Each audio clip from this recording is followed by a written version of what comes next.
Sawa ka na bang bumili ng sapatos na mahal pero mabilis lang mapudpod?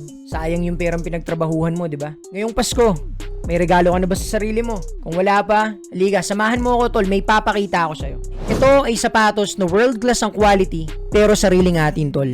Ito ay baybayin sneaker, Carabao colorway. Sa unang bukas mo, ang unang-unang tatambad sa'yo ay itong dalawang laces. Isang color black at isang color white. Ito ang baybayin sneakers Carabao. Bango tol. Ayos.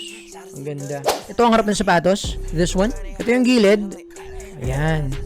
Nakaborda yung 3 stars in the sun. Ayan. So yung likod niya may nakaborda na watawat na baybayin. Tapos yung tag niya dito is rubber tag ng watawat clothing na logo. Gawa siya sa genuine cowhide leather. Kayang-kaya nitong makipagsabayan sa mga sapatos tulad ng Nike at Adidas. So ano ang nag-stand out para sa akin dito? Unang-una, Pilipinong-Pilipino tol. Andyan yung bandila natin, bandila ng Pilipinas. Yung swelas niya tol, hindi ito madaling mapudpod. Yan, napakatibay ng sole. Yung lace niya na kasama, para siyang wax lace para sa akin. Meron siyang tag sa gilid, this one. Yan, kulay dilaw. Kita mo to? Nagaganyan mo siya tol. Hop. Ganyan kaganda yung quality niya. Parang yung sa Jordan, di ba? Yung mga suede ng Jordan, nag-iiba. Kayang-kaya ng local brand natin na makipagsabayan sa lahat, di ba? Sa tong niya naman, meron din siyang tag, rubber tag, which is yung tag ni Jojo Bragais. Sa gilid, meron siyang tag na baybayin Carabao. Yung stitches niya, may kukumpara mo talaga siya sa mga world class na sapatos na gawang international. Tingnan mo yung insole niya, tol. Kapal yan, tol.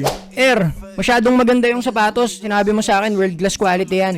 Tapos gawang Pinoy. Magkano naman yung presyo niyan? Ang SRP ng sapatos na to ay 4,000 pesos. Ngayong December, mabibili mo lang siya ng 3,000 pesos. At the same time, free shipping na siya nationwide. Ang kailangan mong gawin, mag-message ka sa Watawat Clothing. Use promo code na HOOD1997, tol. Lahat ng pairs na bibilin mo ay equivalent to 1 raffle entry. Sa February, bubunot tayo. Kung sino man ang mananalo, magkakaroon ng libreng sapatos mula sa Watawat Clothing. Pwedeng pamorma, pwedeng pan-daily, pwedeng panlahat, pwedeng panlakad. So, walang iba tol, baybayin sneakers lang ng Watawat Clothing. Napakaganda, abot kaya, at higit sa lahat, pwede mong ipagmalaki. Gawang Pinoy, para sa mga Pinoy. At yun lang, ako nga pala si Air ng Hood 1997, sisipahin ka sa mukha.